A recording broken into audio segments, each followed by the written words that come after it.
1984 की फिल्म होली में rebellious kid का रोल करने के बाद जब 1988 में कयामत से कयामत तक में आमिर खान ने बॉलीवुड में अपना full time acting career start कर दिया था, तब did you no Bollywood career start करने से 2 साल पहले 1986 में आमिर खान ने शादी कर ली थी, जब वो सिर्फ 21 साल के थे। 21 साल के आमिर खान ने 1986 में 19 साल की रीना दत्ता से शादी कर ली थी, लेकिन शादी के बारे में किसी को कुछ नहीं पता था। रिश्तेदार तो दूर की बात है, आमिर और रीना के पेरेंट्स तक को इस शादी के बारे में कोई अंदाजा नहीं था। अपनी पहली मूवी कयामत से कयामत तक के शूट करने के टाइम पे इन दोनों ने एक दूसरे से शादी कर ली थी, लेकिन जब ये बात आमिर खान के पापा और अंकल को पता लगी तो उन्होंने इसे सीक्रेट ही रखा, क्योंकि वो नहीं चाहते थे कि आमिर खान की डेब्यू मूवी रिलीज होने से पहले कोई भी कंट्रोवर्सी स्टार्ट हो जाए और उनके करियर पे इस चीज का कोई असर भी पड़े। नहीं, जब इमरान खान की चड्डी उतर रही थी तब नहीं सोचा ये किसी ने। बच्चों की कंसेंट भी जरूरी है आजकल, स्पेशली व्लॉगर्स के लिए। बच्चे के रोते ही ये वीडियो निकाल लेते हैं। अब इन दोनों की फैमिलीज के बीच में पहले से टेंशन तो थी ही, लेकिन जब रीना की बहन को इस बात का शक हुआ कि शायद दोनों लिव इन में रह रहे हैं, तो उसने उन दोनों को इमोशनल ब्लैकमेल करने की भी कोशिश की और कहा कि वो फैमिलीज को सब कुछ बता देंगी। उस धमकी के बाद रीना दत्ता सीधा आमिर खान के फादर ताहिर हुसैन के पास गई और उन्होंने शादी के बारे में सब कुछ बता। ताहिर हुसैन ने तो रीना को अपनी बहू मान ही लिया था, लेकिन ये बात जब रीना के पापा को पता लगी तो उन्हें अटैक आ गया, जिसकी वजह से उन्हें हॉस्पिटलाइज्ड भी करना पड़ा। पर जब उस दौरान आमिर खान ने अपने दामाद होने की ड्यूटीज को बखूबी निभाया और अपने फादर इन लॉ के लिए कंटिन्यूअस कंसर्न दिखाई, तो उन्हें रीना के फादर से भी इस रिश्ते के लिए मंजूरी मिल गई। जब पापा हो राजी तो क्या करेगा पापराजी। माफ कीजिएगा इस सूरत जोक के लिए, आई मीन बदसूरत जोक के लिए। अच्छा बहन के और फिर उनका रिश्ता 16 साल चला, पर 2001 में लगान प्रोड्यूस करने के बाद 2002 में दोनों अलग हो, वन डाउन। बट आजकल बॉलीवुड में काफी लोग ऐसे भी हैं जिनको एक्टर्स कहलाने का हक देना तो नहीं चाहिए, लेकिन फिर भी उनको बैलेंस करते हुए कुछ एक्टर्स ऐसे भी आते हैं जो अपने कैरेक्टर्स को प्रिपेयर करने के लिए काफी एक्स्ट्रा मेहनत करते हैं और उनका रिजल्ट मिलता है हमें अंधाधुन जैसी मूवीज में। और अगर आयुष्मान की परफॉर्मेंस याद है बट मूवी स्टोरी याद नहीं है तुम्हें, तो हमारी ये वाली वीडियो जाके देख लेना। इज्जत भरा लाफा मारना है तो जाके कमेंट भी कर देना। But did you know versatile cross dresser Ayushmann Khurrana ने अपने अंधे रोल में घुसने के लिए कितनी अनयूजुअल हरकतें की हैं, जिसकी स्टार्टिंग उन्होंने की ब्लाइंड फोल्ड होकर स्क्रिप्ट पढ़ने से। मैं बिना सीसी के मूवी नहीं देख पाता, इन्होंने पूरी स्क्रिप्ट पढ़ ली। आयुष्मान 3 महीने लगातार एक ब्लाइंड फोल्ड स्कूल जाते थे just to observe a blind man's body language. उन्होंने राहुल नाम के ब्लाइंड म्यूजिशियन से पियानो की ट्रेनिंग भी। इवन अपने कैरेक्टर में आने के लिए वो ऑफिस और सेट तक ब्लाइंड फोल्ड होके घूमते थे। क्यों? कैरेक्टर में घुसने के लिए, ठीक है। नहीं मतलब नेपो किड्स को इस बारे में नहीं बताना, तो बताना पड़ता है। यहाँ तक कि आयुष्मान ने किसी भी सीन के लिए बॉडी डबल यूज नहीं किया। मूवी के हर सीन में आयुष्मान खुराना खुद अंधे की एक्टिंग करते हुए दिखेंगे तुम्हें। वो एक स्पेशल पेयर ऑफ लेंसेज भी पहनते थे जिससे उनका विजन ऑलमोस्ट 80% तक अफेक्ट हो जाता था। He was so dedicated to his character's performance and perfection कि वो पुणे में सड़कों पे ब्लैक गॉगल और स्टिक लेके चलते थे और लोग उन्हें पहचान भी नहीं पाते थे। हाँ मतलब आयुष्मान खुराना के मिमिक्री आर्टिस्ट कम ही दिखते हैं, मतलब पानी दा रंग गा देते ना तो शायद पहचान भी लेते। And all that paid off. Andhadhun में उनकी कमाल की परफॉर्मेंस इस बात का सबूत है कि संतरे का सही इस्तेमाल इस मूवी में किया है आयुष्मान खुराना ने अपनी आंखों में डाल के। कुछ मूवीज ऐसी होती हैं जो भुलाए नहीं भूली जाती और उन्हें जितनी भी बार देखो ना वो उतनी ही ज्यादा रिलेटेबल भी लगने लगती हैं, जैसे कि आज की जनरेशन के लिए बेस्ट रिलेटेबल मूवी है डियर जिंदगी।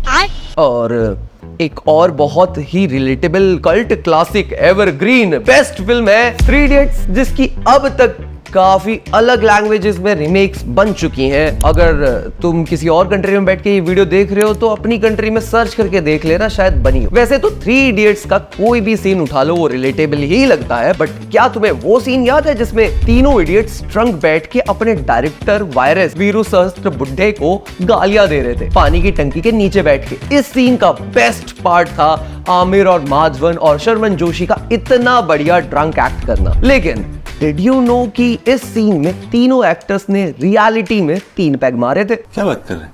आमिर खान और शर्मन जोशी ने तो डिसाइड कर लिया था कि इस सीन के लिए वो सच में 2 पैक पिएंगे और उस वक्त आर माधवन शूट के लिए ऑन द वे थे। तब तक दोनों ने 3-3 पैक मार ही लिए थे और जब मैडी वहां आए तो जोशी ने उनके साथ वही किया जो मैं अपने दोस्तों के साथ करता हूँ। जब वो लेट आते हैं जल्दी जल्दी 5 पैक पी ले, तू तो बहुत पीछे है भाई, कैचअप करना पड़ेगा तेरे को, जल्दी पी। क्या बात है? तो मैडी ने जल्दी जल्दी ऑन द रॉक्स पी ली और अब मैडी के घोड़े खुल गए, क्योंकि मैडी सिर्फ मूवीज में मैडी है, रियल लाइफ में माधवन बहुत बड़े ड्रिंकर नहीं है और वो बहुत रेयरली ही ड्रिंक करते हैं। तो जैसे ही राजकुमार हिरानी ने लाइट्स कैमरा एक्शन बोला, वो तीनों हाई तो थे ही, लेकिन तीनों में सबसे ज्यादा हाई थे मैडी और इसीलिए उस सीन में सबसे अच्छा मैडी ने ही परफॉर्म किया। वो सीन इतना एंगेजिंग जा रहा था कि राजकुमार हिरानी उसका शूट कंटिन्यू रखना चाहते थे, लेकिन एक टाइम ऐसा आ गया कि जब कैमरा की रील ही खत्म हो गई। बट फॉर्चुनेटली वहां साइड में ही एक रीजनल मूवी का शूट हो रहा था और उनके पास एक्स्ट्रा रील्स भी थी, तो उनसे रील्स लेके राजू हिरानी ने इस सीन का शूट कंटिन्यू रखा और ये सीन कंप्लीट हो पाया। लेकिन आर माधवन की परफॉर्मेंस राजकुमार हिरानी के दिल के इतने इसलिए करीब है क्योंकि फरहान की अब्बा वाली स्टोरी एक्चुअल में राजकुमार हिरानी की लाइफ पे बेस्ड है। जब 70s में राजकुमार हिरानी के पापा चाहते थे कि वो सीए की पढ़ाई आगे कंटिन्यू करे, पर उनका इंटरेस्ट फिल्मों में ज्यादा था। पर उसी टाइम 60s और 70s की क्वीन